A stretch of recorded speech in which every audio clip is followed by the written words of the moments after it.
Awesome day today. If you've been following along, you know why. Does anyone know why today is so awesome? You do, Graham. I know. Hey, I can't see you. Dude, I'm at this Airbnb with Josiah trying to figure out how everything works and also how I'm gonna be able to say anything without everyone hearing Josiah in the background. Uh He can be pretty noisy. we'll uh we'll figure it out. Dude, it is a heck of a day. It is a heck of a day, but you know what? Coin's still lagging behind quite a bit. I know we had a nice little pop for a minute there. Pulled I hit up. like what, 272 or something? Of Yep. Right at the open. course, it's funny. I say it's lagging way behind. It's up 2.8%. I just mean relative to what I expect coin to do, which is be up like 8% when Right. we get these pops. It's actually like here I am saying lagging way behind. Really, it's right on pace. 71 or 271. Let's see what MicroStrategy's doing. MicroStrategy, same thing.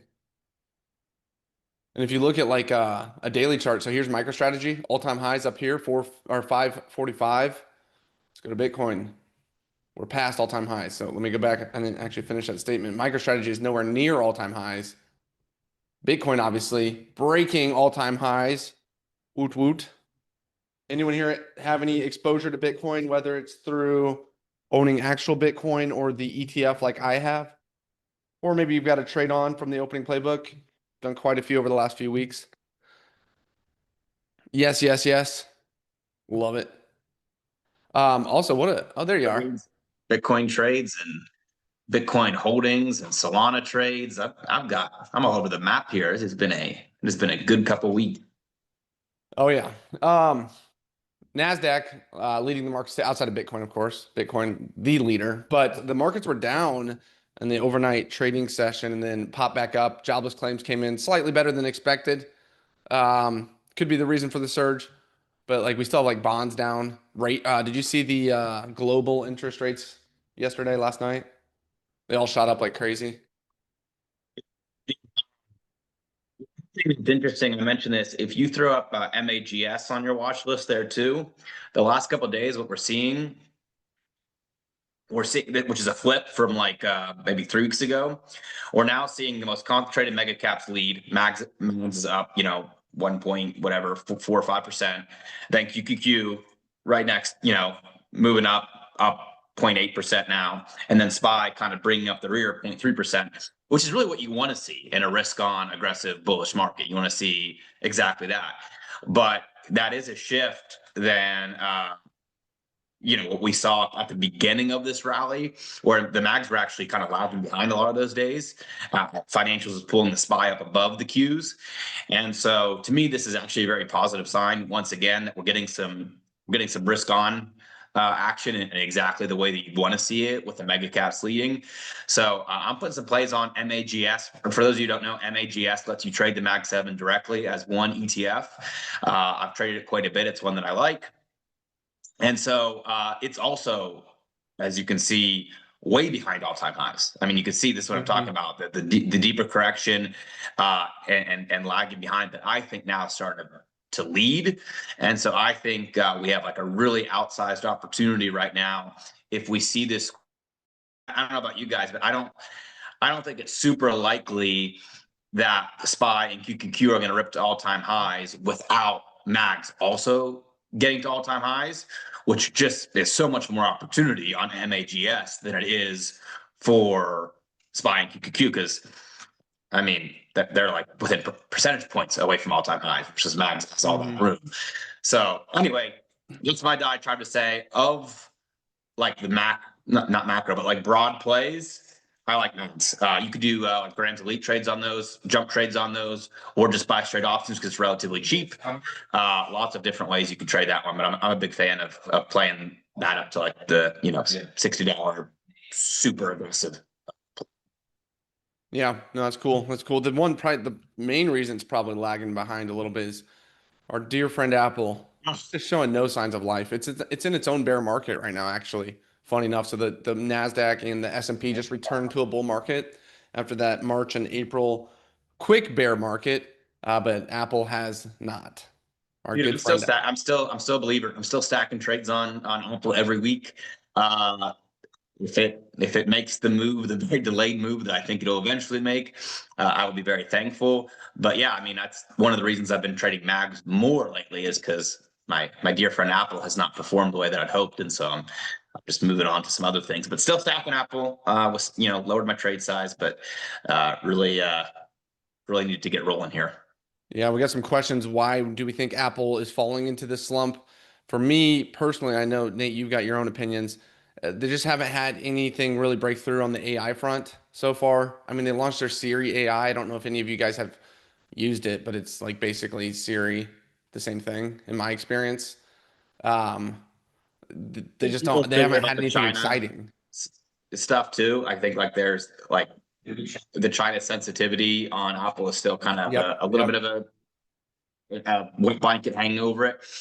For me, I'm actually the reason I think Apple's a good value play right now is because I'm optimistic on the AI front. right. Um, I don't think Apple needs to develop anything to still take full advantage of it in the next couple of years. I think when AI continues to develop, whether it's new startup companies, which probably will be, by the way, they're actually doing the R&D and developing it, or it's open AI or anything else. I think people are still going to want to use that AI on an iPhone, and so I think Apple still is in great position in the long term, uh, regardless of kind of how you know, that AI Mhm. R&D and development ends up flowing. And it's going to be a domino effect. We talked about this a while ago. They had some signs of life back when they started ripping last year. But it's going to be a domino effect once, and this is my opinion, but once they do start having that R&D development or news come out, maybe they bought a company, maybe they're going to implement some sort of new software, it's going to return back to all-time highs very fast. That's my opinion, just like we saw with Microsoft here just over the last couple of weeks. Now we traded this one for 350% gain, so that was pretty awesome. But Apple, I mean, in my opinion, I think you would agree it's just a matter of time. All right, cool. Well, today we're going to jump into some hardcore training, and it's actually not that hardcore. It's pretty easy. I'm going to walk you guys through how I look at momentum in certain stocks. Uh, some of you guys may be familiar with my Newton indicator. Just curious here, who here has the Newton indicator? Go ahead and post in the chat. But what it does is it finds a unique way to quantify momentum. So a lot of times you can look at a stock, you can look at trend lines, you can run those, those relative strength filters that I've given you here to try and get a good gauge of momentum. But what Newton does specifically, and I've got the lower on here, and specifically I don't have it on the upper today because I'm going to basically show you how to rebuild it a little bit more manual way than Newton. Newton's all automated for you, but basically what we're looking for, we're not looking for a dollar move, we're not looking for a overall trend move. We're just looking for a specific percentage deviation with two EMAs. And we'll talk about that today. So, like, actually, I won't get into this yet. I'll get into this in a second on why this EMA crossover wasn't a buy versus why this one was on Microsoft that ultimately went higher. But it'll be cool. So make sure you have your trading platform up, guys. I'm going to walk you through putting these indicators on your chart, and then what I'm looking for when taking trades as well. Now, before we get there, fun little day to day. There's so many coincidences right now, Nate. We've been talking about Bitcoin for a couple of weeks since it was down in like 83K just the other week. Remember, we had the huge drop in the Nasdaq, the S&P. Normally, you would see Bitcoin fall even harder than those. It did not do Yep. that. It held up really well. It actually went higher during a lot of those drops, similar to gold. We're seeing it sort of turn into a safe haven type of asset, and we've also see volatility contract. Right? You normally see very usual 3, 4, 5, 8% swings in Bitcoin on any given day. We've been seeing 0.5% chug higher, little sneaky moves higher. Now we found ourselves at all-time highs here on Bitcoin today, and it's a funny that today is the day that we happen to hit new all-time. Well, technically yesterday, but today we're sitting at all-time highs, and it happens to be 15 years ago, the first ever Bitcoin transaction recorded happened. Is anyone familiar with this story? It's quite a story. I love this story. This I mean, guy here, I feel horrible about the guy, but actually, it's funny. He's been interviewed so many times and he's very, very kind about it. He's like, hey, I was a part of history. I'm happy to be a part of history. But here's what happened 15 years ago, Bitcoin wasn't really worth squat, right? It was worth nothing. It was almost like, what is this thing? Is this a joke? Cryptocurrency that doesn't really mean anything to anyone. Well, he was the first ever recorded Bitcoin So transaction. He bought these two pizzas that you see here. Those are good looking pizzas. Bought them for 10,000 Bitcoins, which was back then, I don't know, I'm going to estimate 40, $50, maybe less, probably because inflation. 10,000 Bitcoins today. Those two pizzas right there are worth $1 billion. That is crazy. And that just shows you the price appreciation that we've seen in Bitcoin over the last 15 years. And you're right. Nobody thought Bitcoin was any good. I remember actually when I was in high school, I had some friends who were doing Bitcoin mining and I thought it was a joke. I'm like, you guys are wasting your time. You don't know what you're doing. Turns out they're the geniuses. They got the last laugh in that one. But it really, really has become a powerhouse asset. Uh, but we haven't really seen that in previous cycles. It has always been a speculative trade, like a gamble, some would call it, or a lottery ticket. This year, we are seeing Wall Street go in, institutions go in. We're seeing governments go in, right? Did anyone see the news from Texas yesterday? Texas just established their strategic Bitcoin reserve. Obviously, the US did that. A lot of countries are doing that right now. So it's going from this, kind of what is this thing to a real diversification of assets here, a digital gold, if you will. So there's a fun fact for you today to kick off. This was 15 years ago today. We just happen to be at all-time highs again right now. you must be buying some bougie pizzas. Two pizzas be $50. You must be like a high-end pizza guy. I was thinking, It's expensive down here in 20, Florida. I was thinking 25. There you go, But 25 bucks. Adam Mowry's was one of those gamer guys who like I forget exactly what the game was or whatever, but they use Bitcoin like as the currency in the video game he was saying. And so like part of the game was he mined it and he said he had like I don't know 30 or 40 Bitcoin like on this game or whatever that just as on some old laptop that he gave away or donated, Mhm. 10 years ago. And obviously now really wishes he had that laptop. Yeah, that hurts. That's a lot. Wow. Just want to check in. Well, with that said, I'm going to jump over here to the full training. Again, we're going to talk about how to quantify momentum in stocks. Make sure you have your trading platform open, your charting platform, whatever you use. I'll walk through the indicators, how they work, and how I look at it as well. And we'll do some trades. So over the last year or so, I've built out and live traded with a new tool designed to quantify momentum in a way we've never seen before. You guys have probably heard me talk about Newton in the past, right? The red candles mean we're short or out. Green means we're long. And this tool has single-handedly helped us get in early on GEV, which I need to update this chart. I wish it was 280 right now. GEV right now is at 458. So almost doubled since I took this screenshot. Oklo, which is one of a stock I really like right now, actually. Very volatile. Be careful. This one's also like doubled since this screenshot. Gold's rally. Gold is up another almost what $800 since this. But not only has it handpicked some of the incredibly powerful investments, but it also has found us good swing trades like HWM and the on the clock stocks program. Uh, Bitcoin move in the perfect Bitcoin trade. We've used it quite a lot there. Plus, it works for day trades too. We've done some day trades, Kava, Nvidia, Carvana. Now, Kava, I need to update this. Not one of my favorite stocks right now. Told you guys that I sold it about 100 and it's been in a downtrend. Boy, oh boy, Kava. MicroStrategy and many, many more. So today I'm going to walk you through how it works, why it works, and when to apply it to your trading. Plus, I'll give you some trades to take today as well. Now, I didn't pull up any trades yet. We're going to go through it live together. So let's start with the how it works. And for this section, I'm going to be talking about swing trading specifically. Now, it works for long-term investing. It works for day trading. I primarily use it for swing trading. So it works on any time frame, this momentum pattern that I'm going to show you. And we're going to put on your charts today. Uh, but I use it on one day, but it works on 2 day, 1 week, 1 month, et cetera, et cetera. But it uses two EMAs as the basis. So this is our underlying formula for what's going on. We're using a fast EMA.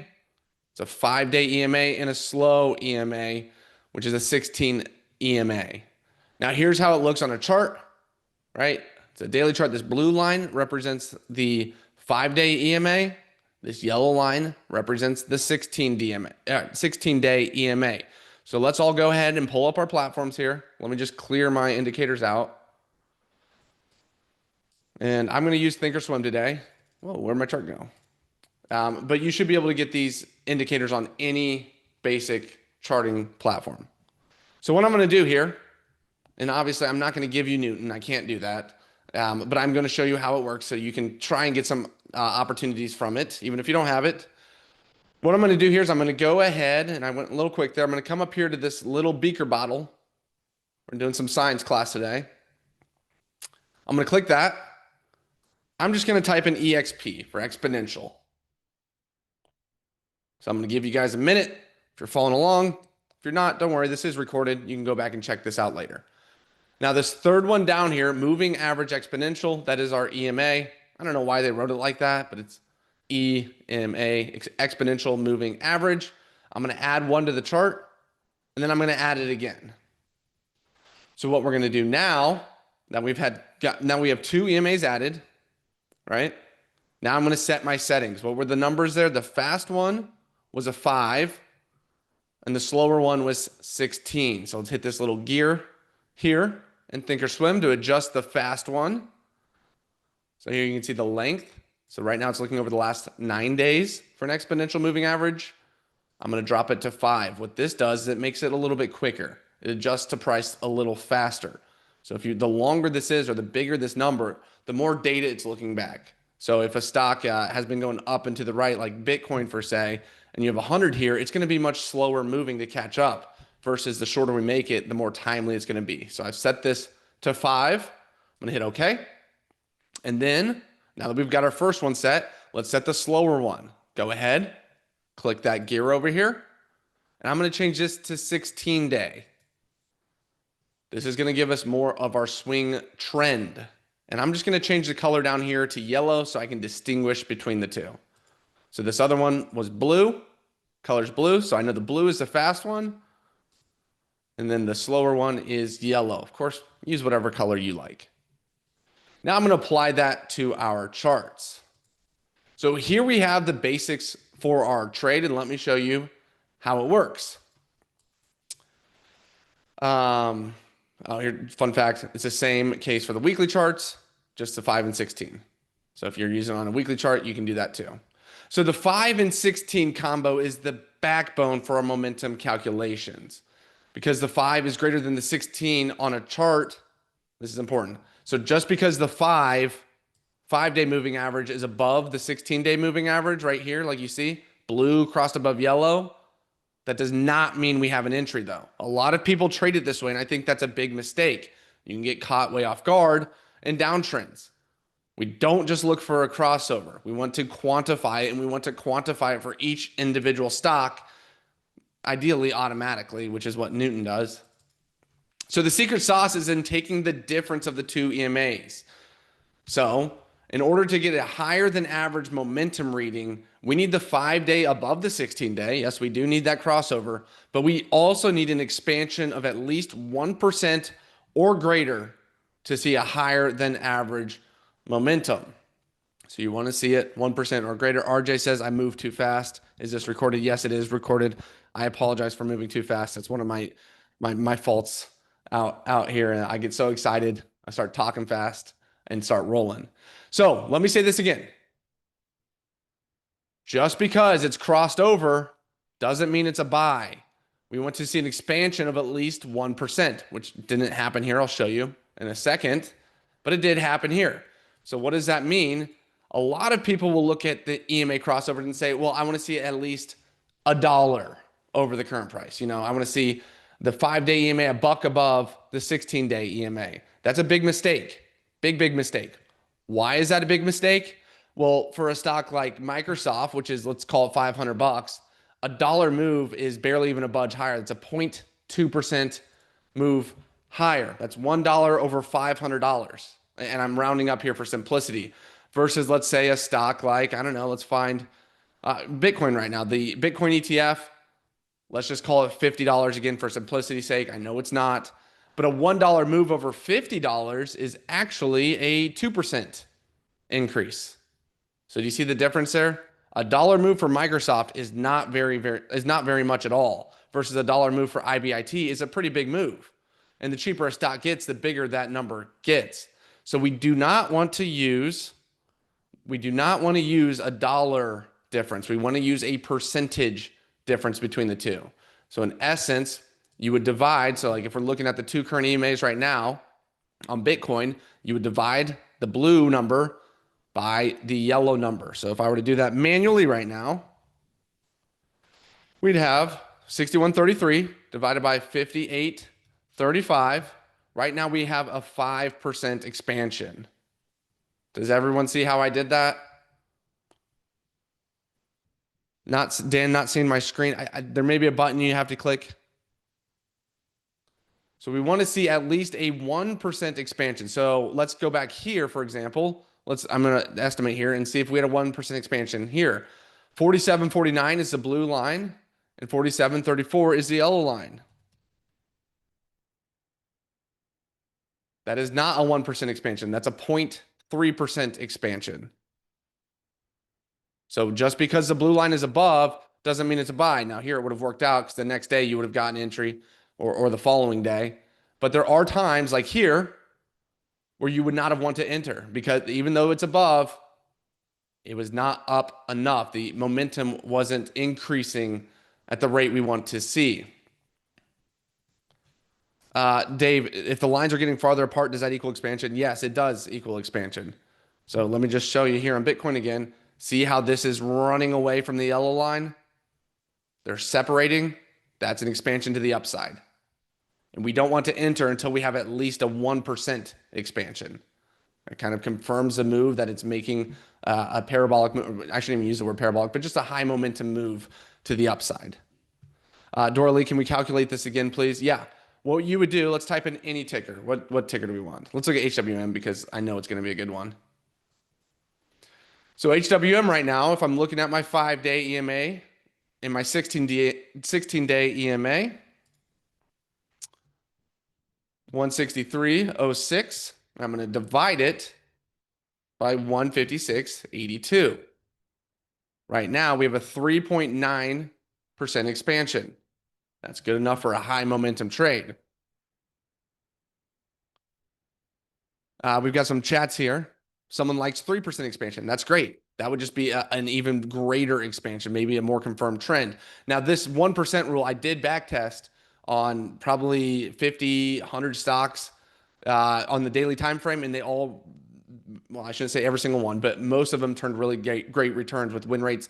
The average win rate is probably about 75%, with some of them in the 90s. So that's why I like this 1% rule. It's a good common rule for most like S&P stocks, large cap stocks. You know, if you're going penny stocks, you might want to just stick to day trading those. Actually, Newton's really good at that as well.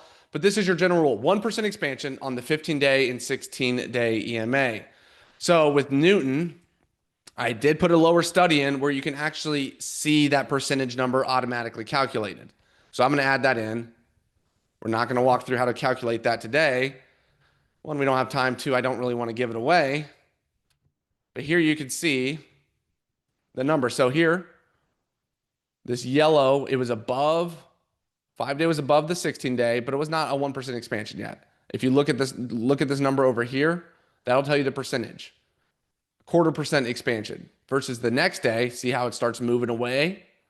The next day, 1.5% expansion. That's a good thing. That's when we can enter.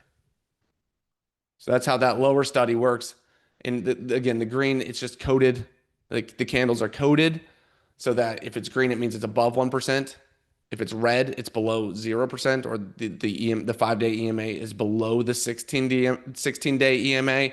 If it's yellow, that means the 5-day EMA is above the 16-day EMA. However, we don't have a greater than 1% expansion. Funny enough, here's the next slide for you. So if the 5-day EMA is below the 16-day EMA, that's lower than average momentum. Typically, you'll see stocks going down. You can short it. If it's a bad stock, that's what I would do. If it's a good stock, that could be a good profit-taking opportunity, or at least a risk management point where if you own the stock, you might take some, book that and then go find a new one that's increasing in momentum. If we get the yellow, that's the 5-day EMA above 16-day EMA, but it's less than 1% expansion. So think of it like you're on deck. We're just waiting, nothing to do yet. Let's see what happens next. And then when we do get that 5 over the 16 and greater than 1% expansion, that's when we like to go long on a stock. And of course, if you have Newton, you know the candlesticks automatically correlate. So what's going on here? Well, Newton is not only calculating a short-term trend with the EMAs crossing over, but also we're looking for the acceleration of that move. So I showed you the very basics. You put the 5 and 16 on a chart. That's going to give you the short-term trend, but that's not the important part to me. The important is the acceleration, or like the expansion that I've been showing you. So for example, when it first flips from red to yellow to green, or when we go from negative to neutral to above 1%, and we get that 1% reading, that's an above average momentum play, meaning it's expanding faster than normal. And then you can see here the acceleration continues to the next candle and the next and the next. And that's exactly what we want to see. We want to see this number, the percentage of expansion, just increasing as we're in the trade. Now, notice how here the stock exploded accordingly. So you can think of it like this. Think about an airplane as it's taking flight. In the beginning, right? You're on the tarmac waiting for takeoff. No momentum. That's when the stock's momentum is negative or neutral overall. You don't really want to be long that stock because it's not moving. Not a time you want to own the stock. But then the engines start roaring, plane starts gaining steam, like when the EMA, when it comes up and it crosses over for the first time. And then once we make that 1% expansion, once we start getting that lift, that's when we want to enter. After that, ideally, the plane keeps climbing. It goes faster and faster as we get that expansion off the ground. And that's when we get to ride along, as long as the stock is accelerating at above average momentum. Yes, you would divide the 5 by the 16. That is correct. And then as the plane starts slowing down, getting ready for landing, we look to take our profits, right? So we were playing. Here's the ground. It's my best version. Here, not moving, no momentum, don't enter. We start going, we start getting that expansion, 1%. We're in, plane's going, we're riding, and then it starts coming down. Right when it first starts ticking down is when we want to take our profits. You can see right here, I like taking profits when it turns yellow. I'll also show you another profit-taking technique. So here are my personal rules for how I trade this momentum move. For bullish, right? Bullish trades, long trades, swing trades. One, you want to know the strong sectors. And last time I gave this training, it was on a Tuesday. So let me go ahead and update this. You want to know which sectors are the strongest, right? We have like technology, materials, industrials, utilities. There's 11 sectors overall and then constituents within them. Now I cover that every single week on Tuesday at 10 a.m. right here in the opening playbook. So if you've been missing Tuesday's class, well, you don't want to miss it in the future because I'm just going to give you the strongest sectors already. You don't have to do anything on your end and it's free. Number two, we want to use the Newton Long Scanner. I've coded up a scanner that tells us when stocks are making their first move, that first break point above 1%. Then we want to see stocks in a strong trend. I'm going to give you examples of all of this. But we want to make sure the stock is in the strong sector, breaking higher, strong trend on the stock. I typically avoid holding through earnings because it's a gamble. It's uncertain. You don't really want to know. And then I like to enter on the first green candle and then take profits on the first yellow candle when we start to see that momentum slowing down. And that's my personal preference. I've seen people trade all sorts of ways and do really well, but this is how it was back tested, right? When I said that most stocks were in the 70, 80% win range, this is how it was back tested. Enter on first green, profits on first yellow. So step number one, again, you want to know the strong sectors. So you want to be trading a stock that is swimming with the tide. So for example, right now, real estate is one of the worst sectors. It's been going down, not good, not pretty. I would not, if a stock came up that was a real estate stock right now, let's say Toll Brothers came up and it said it was above average momentum, I probably would avoid that stock for now because it's not swimming with the tide. It's going upstream against the trend of its sector. It's a little higher risk for me. Versus like right now, we've had, a lot of good stocks in technology really heating up over the last few weeks with the markets rallying back. Technology sector is really hot. You might like to trade a stock like Nvidia or Microsoft, or communications has been really good. XLC, that's been one we've been trading for a while. Meta, my favorite communication stock right now. It's been really strong. Momentum's above average. It's been swimming with the tide. So ideally, the stock is also a leader within that sector. That's that relative strength that we cover. And I gave you guys the code for. I'm actually going to give that to you guys again here very soon so you can filter through those yourself if you'd like. And again, let me change this. Every Tuesday at 10 a.m., I cover this in depth. So if you're enjoying this session, make sure you're showing up Tuesdays as well, because I actually go through this step by step. So again, we want to see a stock that's in a good sector. We want to see a stock that's leading that sector, right? If communications is doing really well and AT&T is the worst stock in the sector, I probably wouldn't want to trade it versus a Meta, which is leading that sector.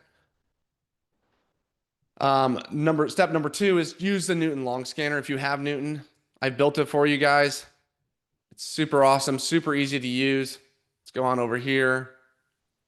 My screen goes out of the screen view, but here you can see if you have Newton, you have the scanner. If you know how to use Thinkorswim, you can have it. You can probably recode it based on the rules I just gave you. But here, for example, today we have CME as an entry on the Newton long scanner today. I didn't have to go flip through 100 stocks to go find this, all automated for me. And here you can see, look at this moment. This is actually a really pretty picture. You can see it in the past. Every single time. So red, right? EMA's below. Let me zoom in a little bit. EMA's below, 5-day EMA's below the 16. That's red.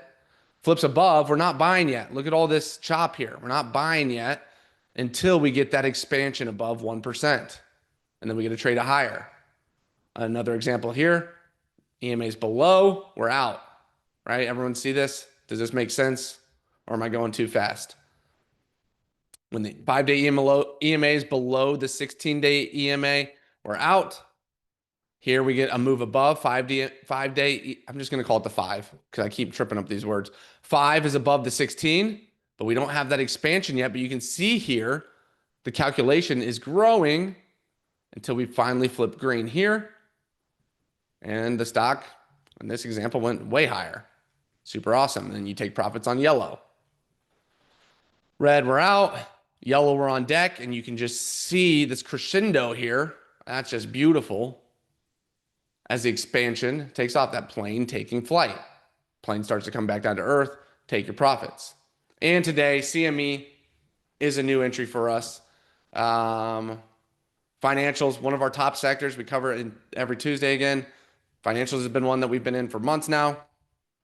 So we'll take a trade on this here in a second. Don't let me forget. We got a question here. Exit when it goes yellow. Yes, that is personally how I use it for the most part. However, I have seen some pretty cool techniques where, like, let's check out this expansion here on CME, right? So we see it start taking flight. We get that above 1% reading. You can see it over here. And it goes higher the next bar, higher the next bar, higher, higher, higher, higher. And then here on May 8th, it actually made a move lower. So it started contracting a little bit, even though it's above average momentum, right? It started contracting. So this could be a profit taking point. If you don't want to wait for yellow, if you like faster trades, if you like getting it, maybe finding newer opportunities, you would enter here on April 29th, ride CME higher, and then sell here when it starts contracting lower, and then move on to your next pick. So that would look like a trade here, and then a profit here. Pretty good move. So today, we have a new entry here. Don't let me forget to come back just above 1%. We had a lot more yesterday, but obviously the market drop there midday kind of took out a lot of the newer opportunities. So today we got one, which is good. I like having one. Makes life simple. But again, beautiful trend, strong sector, and we have that entry on the scanner. Next step, again, verify that strong bullish trend, which I just showed you there. You can obviously visually see this has just been an amazing stock, chugging higher and higher. It's what we like to see. Obviously, when we're looking for a stock with a bullish trend, you don't want to look at, if a stock like this, MPC, here's an example, just because it flipped green, just because momentum was higher than average, it's counter trend. It's swimming against the tide. That's not a high probability entry for you. So yes, it did meet the criteria, but no, that's probably not a trade I would take. Could it work out? This one might have. I actually don't know, but it was up from the entry. Well, depending on here and then there, but it's just not a trade that I like more so than a trade that looks like this. or that CME example I showed you. I also would look to avoid holding through earnings. And the reason is pretty simple. Who here knows what's going to happen on every single earnings call that ever happens? Anyone in this room? Because if so, I'll give you my personal cell phone number. We can hop on a call later. I'm just joking, obviously, but nobody does. They're so uncertain. Stocks can go one way or the other. Implied volatility is very high. So just look at your chart. Make sure you don't have earnings coming up. If you have Thinkorswim, a good way to see that is by having this extra space here in your chart. I like it visually, and I also like that I can see ahead what's coming up. So I know CME has earnings on July 23rd. So we've got plenty of time before earnings. Versus if you have your chart set up like most people, it would look like this. You can't really easily tell when it has earnings. You'd have to go look. So if you want your chart to look like this, where you can look ahead, let me go ahead and show you how to do that. Again, this is recorded. I do move fast. We'll get you guys the link for where the recording will be. But I'm going to go in Thinkorswim here. I'm going to hit this little gear. Click it. And then I'm going to go to time axis. This tab right here, time axis.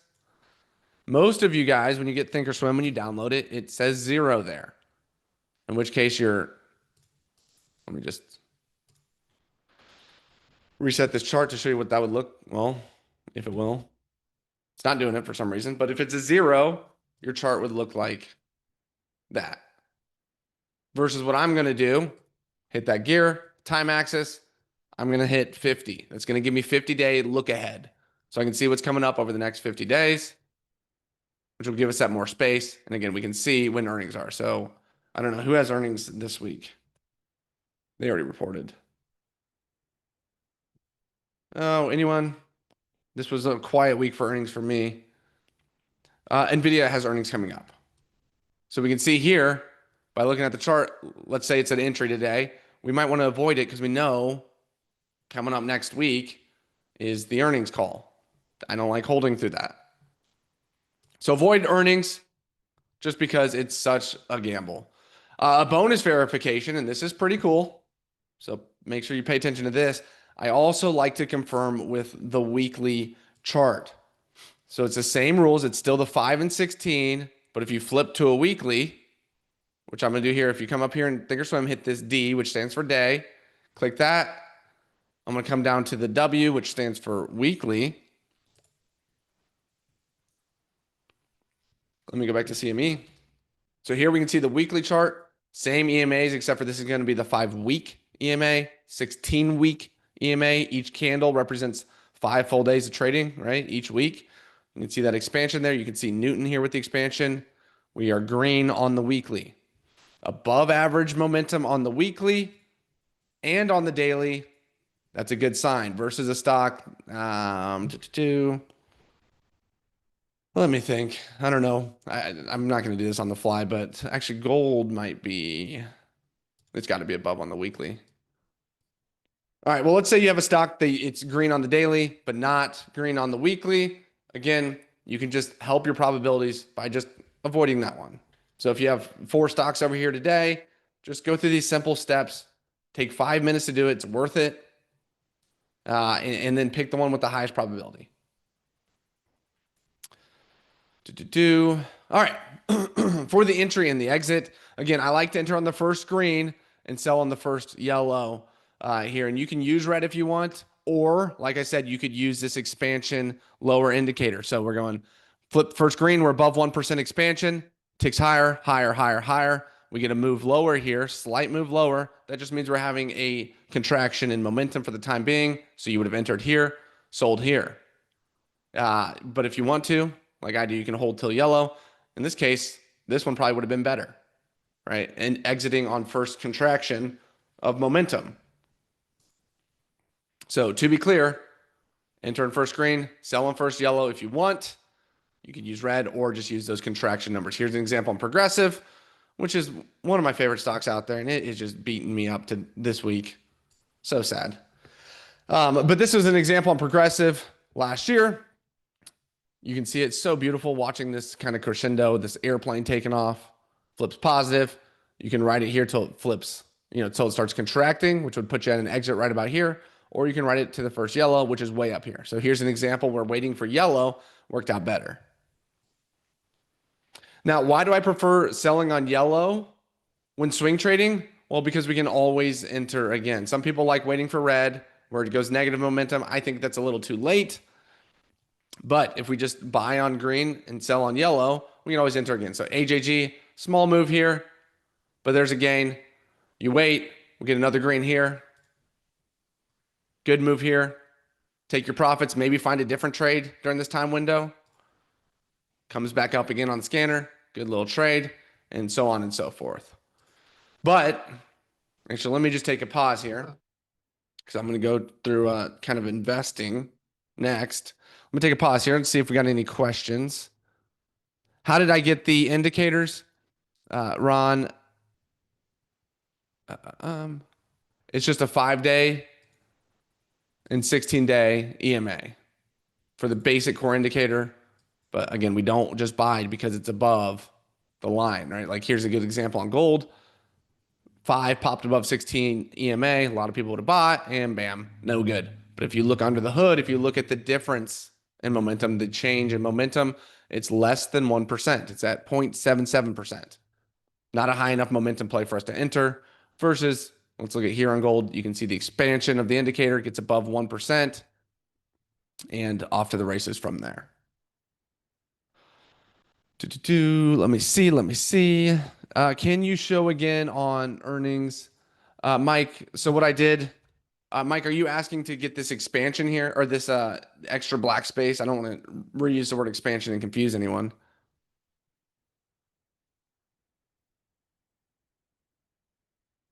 Oh man, I've got a lot of chats here. All right, well, to get this expansion here, again, you just hit this gear, time axis, expansion area. I do it 50 days. So I can look ahead and see when earnings are coming up or dividends or whatever you may care about. Let me keep looking. Daily and weekly. Yes, I like to confirm with the weekly. You don't have the colorful wavy lower on my chart. Priscilla, I believe you do have Newton. Look in the members portal. It should be there. And if you can't find it, join one of our customer service live classes. They'll show you how to get it on your chart. If it's yellow and then yellow the next day, should I stay or sell? Mary, that's going to be up to you. I like to sell on first yellow. I probably want to hold for the second yellow.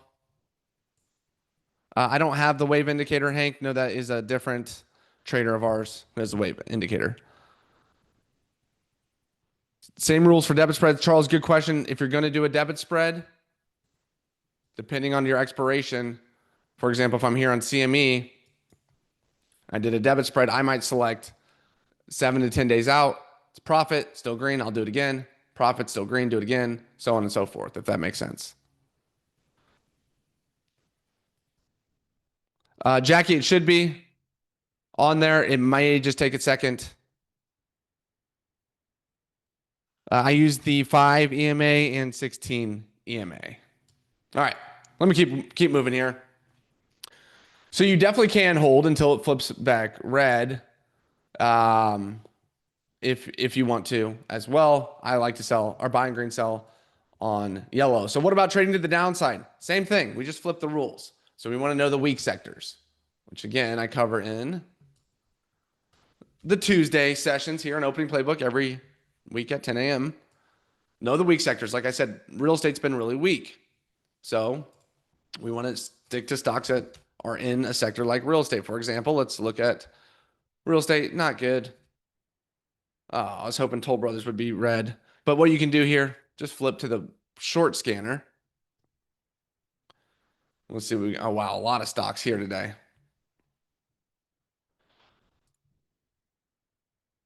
All right. Here's a real estate stock. PLD. It's actually probably just popped back up. Let's see.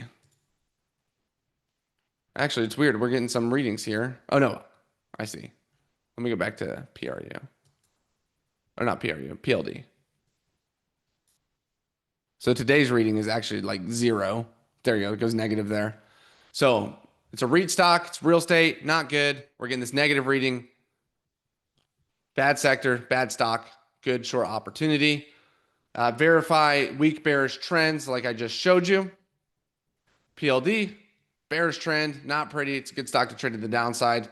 Same rule, avoid holding through earnings. And then I like to do the same thing just to the downside. Enter on first red, take profits on first yellow. So here, if we're looking at PLD, we get this downside move. First red here on September 20th. Drop, drop, drop, drop, drop, drop, drop, drop, drop. All the way here to November 25th. Big downside move, big downside opportunity. Oh, then we get another one. Here on December 5th. Drop, drop, drop, drop, drop. Until we get a yellow. Take profits there. So, oh, here's another one. Wow, this stock just goes lower. So today, it's slightly negative. It's in a poor sector. It could be a good short opportunity, just like I showed you those 3 examples there. So again, trading to the downside, you enter short on red, you can buy puts. Or if you don't like trading to the downside, you just would avoid the stock and then exit on yellow. Again, enter short on red, exit on yellow. So you can jump into trades late. We've had some questions. What if I really like Meta and it's been green for a week and I just got Newton and saw this, or I just put these EMAs on and saw it? Can I enter? Am I too late? You can, but it just lowers the overall probability. So just make sure you have your scanners up and running. If you guys need any help with those, customer service live will take care of you there. So let's go ahead and find some trades here with Newton. But before we do that, actually, for you day traders out there, let me walk through this.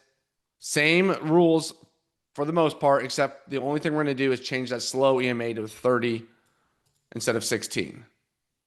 I like trading on the 5-minute chart if I'm going to day trade, but this will just eliminate some false signals or some entries that may happen just because stocks can be so volatile intraday. So again, if you're going to day trade it, just use the 30 EMA as your slow one instead of 16. Other than that small change, everything else stays the same. Everything we talked about today, and we still want that 1% expansion. And again, for day trading, I prefer the 5-minute candle. So let's go ahead and pull up some trades. Let me just go back to CME. We know we like CME. It was on the bullish scanner. Looks good. It's a financial stock. Financial sector is strong. So I'm going to go to trade. And what I would do here, if you want to trade the basic calls, let me get up my notepad. Not a lot of options here.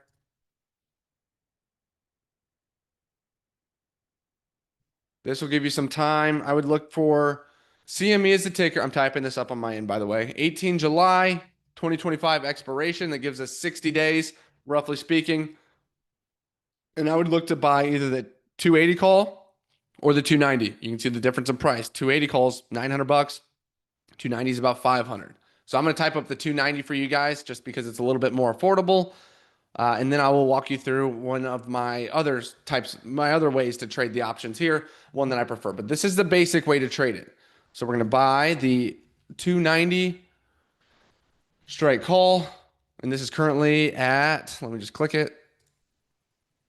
Currently at 510 mid price. So this is the basic options you can trade. Obviously, if you like stock, just trade the stock. That's the basic options. Now, I like to trade what I call my wrap orders or my elite trades. Not a ton. Oh, wait, no, there we go. Okay, we're good here.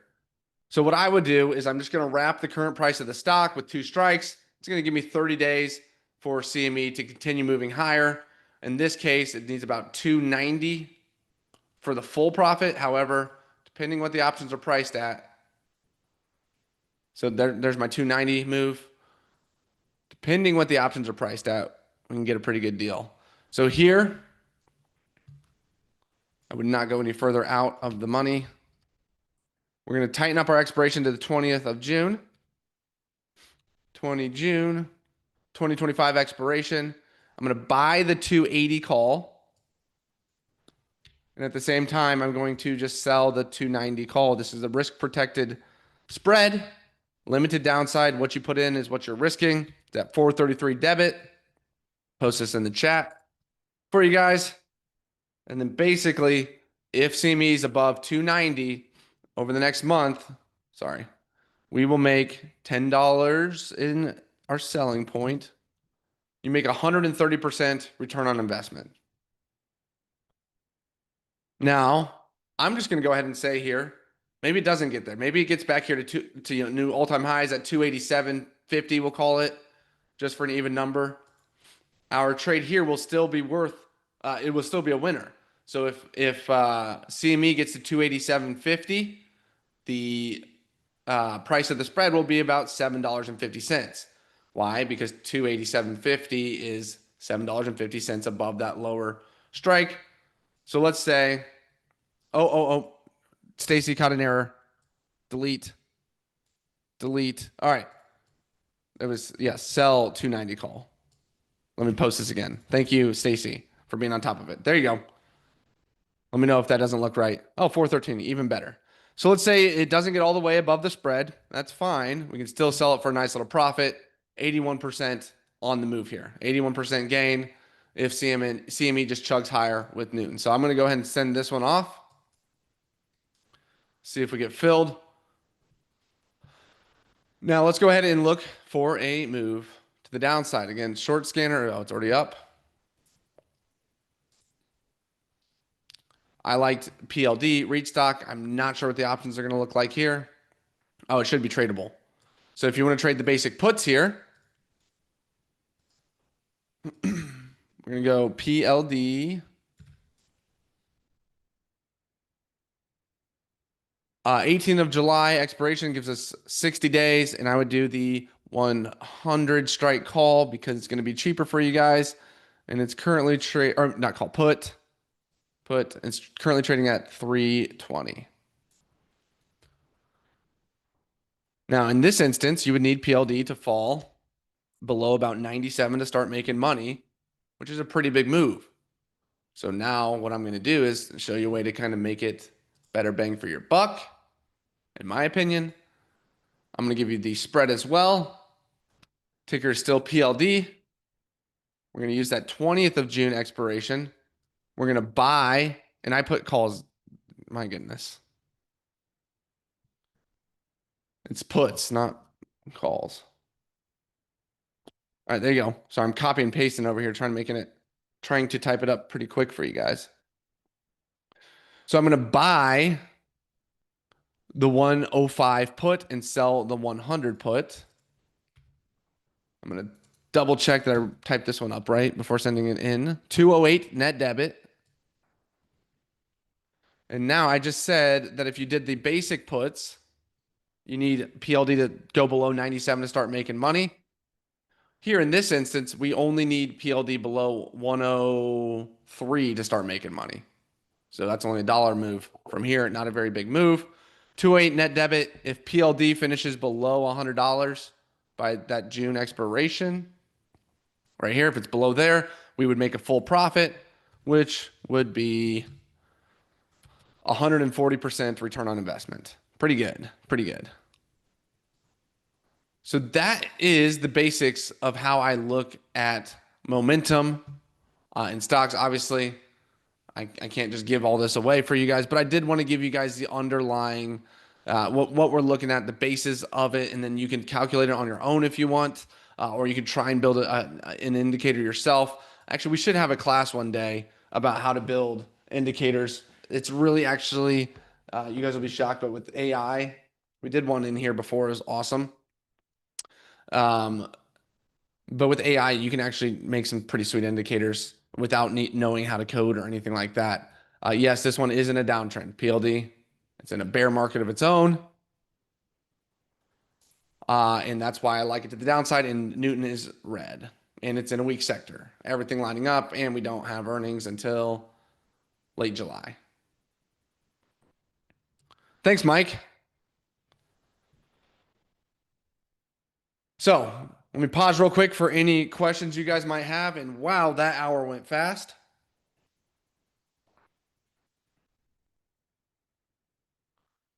Thank you, Ozzy. Outstanding presentation. Thank you. Oh, very interesting. Um, Stan would love to have a class on programming indicator. We definitely should. We definitely will because that gets me excited. Awesome. Thank you guys. Um, Candles not the same uniformity as bottom momentum. Why? I'm not sure what you mean, Charles. This one here, you can't really see it because it's such a small negative momentum entry. Doug, yes, 5 and 30 EMA on day trades. Exactly. You're exactly right there. Now, that's how I look for momentum, one way or the other. Now, obviously, my favorite momentum asset right now is Bitcoin. Hit all-time highs again today. The thing is just a rocket. You can see Newton here picking it up early, 421, so April 21st. Woo! Look at that entry. It's up what, $15 since then? So a huge, huge move in Bitcoin. That's about a 30% move in Bitcoin since Newton picked it up or since we caught that high momentum play. Curious, did anyone take the options on Bitcoin that I gave you? I gave you some the other week. I gave you some earlier this week. They were up about 51% this morning. Not sure where they're at now. Looks like the market's losing a little steam at the moment. Awesome. You guys took it. Awesome.